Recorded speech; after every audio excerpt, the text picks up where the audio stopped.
What is up, Tube users? I'm the Stereotypical Gamer, and welcome back to another fantastically fun games for under $15. Today, we are talking about Dungeons and Degenerate Gamblers. This is one of those games that I picked up during the hype of all those classic card and dice games that turned roguelike, similarly to how Balatro is like a roguelike poker game and Slice and Dice is a roguelike Yahtzee game.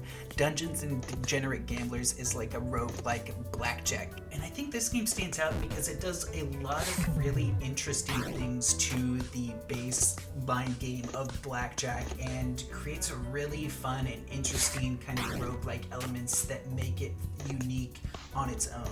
But for the most part, the gameplay isn't like blackjack at all. Maybe the first few hands you kind of play into that, but for the most part, it is its own kind of game that has the rule set of a blackjack. Basically, how the gameplay works is you engage in a blackjack-style duel against a variety of opponents, each with their own unique traits and decks. Each match is a battle where the objective is to get as close to 21 as possible without busting. However, instead of winning certain sort of monetary stakes, the loser takes damage equal to the difference in the value of the hand, with a bust resulting in taking full damage. And that last part, I think, is the most important part because you take a lot of damage if you end up going over 21 and your opponent doesn't. And vice versa, if your opponent goes over 21, you can deal a lot of damage to them in return. And so just from that basic gameplay element, it does make it a lot more unique to just regular blackjack on its own, where you're not just trying to kind of test your luck. You have your own deck, you know the cards in it, and then it's really simple. I think it's just one suit of cards that you have in your deck, and so you can kind of play around, you can kind of tell which cards are coming up, you can kind of count your own cards, so to say. But as the game progresses, as you get more cards and more unique cards that do a variety of different things, it does become a lot more complicated, but a lot more fun. And honestly, I think the best way to highlight the best parts about this game and the worst parts about this game is just comparing it to Balatro, because they are both very similar in kind of gameplay styles and just how things work in the game. And I think one of the best things that this game does is, because the game of blackjack is pretty simplistic, you know, you're trying to get to 21 without going over 21. It's really simplistic compared to poker, where you have all of these different hands that have different values, like a pair is lower than a two pair, which is lower than a three of a kind, so that can really get confusing to someone who hasn't played poker, but I think blackjack is a little bit easier for people to understand baseline.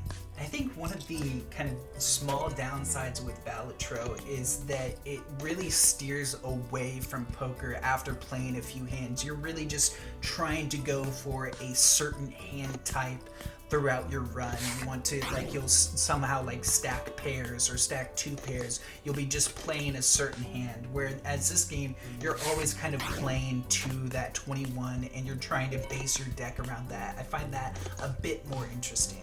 And I really enjoy that dynamic of playing against another unique kind of person, where in Balatro you're just trying to meet a certain like point threshold, and you'll get like some like boss fights that have like different downsides for your decks and stuff like that. But I think overall, I just really like how you play against these other people. Each of them have like unique traits that will come across. They have unique decks that they use, and they fit the theme of the kind of player that you're playing against, which is really fun.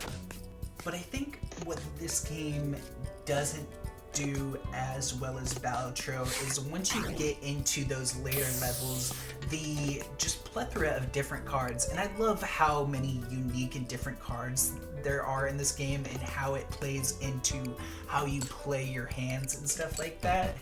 It does get really confusing because of all of the different kind of unique traits that cards can have. And I think that's something that Balatro does really well. It does a good job of just knowing what cards do and just how to play into them and build a deck around these certain cards that you're getting in each and every run. Whereas Dungeons and Degenerate Gamblers, I don't feel like it has that same value of building a deck a certain way. There's cards that like play off each other well and stuff like that, but it's difficult to get a deck that plays well and synchronizes well into itself. And especially for all the kind of different effects that cards can do in this game, while it's all very simplistic, you know, they each have like a certain value and stuff like that, and you're still just trying to hit 21 without going over it. It is really confusing at some points just to kind of get a grasp of what is actually going on in a given hand. And it's not just enough to play into your hand and build a deck that is good for you. You also have to play against someone else who has their own unique deck and their own unique traits, and you kind of play and counter into what they are playing, which does make it a bit more confusing, but all around it is still really fun. Once you get the hang of things, I think this game is just phenomenal in all of the different unique traits that everything has, while still somewhat simplistic. But I would say overall this game does take a lot more to get into compared to Balatro, just because of the plethora of different cards there are, the different effects that each has can be a little bit confusing with the wording on them, so just trying out different cards and seeing what they actually do in the game is a bit more frustrating, I think. I like how Balatro is. It is pretty straightforward and easy to understand all of the different cards that you're using, the different jokers and stuff like that, and playing each hand you can play it at a slow pace and kind of see how you're getting the points that you are. But really, I think that is the only downside to this game, is how confusing it can be starting out and just how tough it can get later on, just based on all the different cards that you have and the different triggers that each card has. Can be a bit confusing, but the more you play it, the more you understand the cards and stuff like that. It does get really fun, and the strategies that you can employ into each game and playing against different opponents is really fun. And I think this game did a really good job of having a lot of fun cards that are really unique and interesting to play, while having a simplistic game of just get to 21 without going over it. And I love how some of the cards just pay homage to other games. Like, I think right here I got like a Joker card that is definitely inspired by Balatro. So I love that they have different things like that. And you have different characters that are definitely paying homage to different things in media, which is really fun. And another thing I really enjoy about this game compared to Balatro is the starting decks you have. So in Balatro you can start with different decks, and they give you little bits of things. You can get like one extra hand, one extra discard, like that, and then as you get along and unlock different decks, there is definitely more unique ones. In this game you start out with a suit. You can have hearts, spades, clubs, or diamonds, and each one gives you different things. So I think I played with the cards in this one, and if you hit 21 you gain health back, and so hitting that 21 mark will do a different trigger depending on which deck you're playing. And I think that's just a really fun and interesting game mechanic, and it makes it a little bit more unique than Balatro's deck system. And you know, even if this isn't selling you on this game, it does have a free demo that basically you can play through most of the game, unlock a lot of different cards and stuff like that, and get a good feel for how the game plays.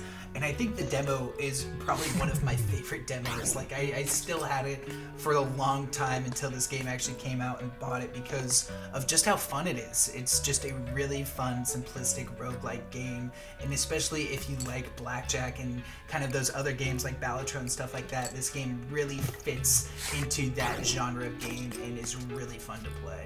And I think at the end of the day, why I enjoy this game more than I enjoy Balatro is simply because I enjoy playing blackjack more than I enjoy playing poker overall. And while I don't play much at all, I don't go to casinos or anything like that, I would much rather play blackjack than I would playing poker and any given card game night. And I think that's the biggest sticking point to me, is that if you enjoy Balatro and you enjoy blackjack, I believe that you would enjoy this game. But if you just enjoy blackjack over playing poker, I think that this game definitely nails that home. I think the biggest reason Balatro was such a big success is because of that poker dynamic. A lot of people just love playing poker and stuff like that, and so to add those roguelike elements made it really fun and unique. And this game does a really good job of having that baseline game of blackjack while adding all of these different cards and different elements to make the game unique on its own. But anyways, that's going to be it for me today. I hope you guys enjoyed the video. Make sure to leave a like, comment any other fantastically fun games for under $15 you know of, and I'll definitely check them out. Make sure to hit that subscribe button. I'll catch you in the next one. Peace.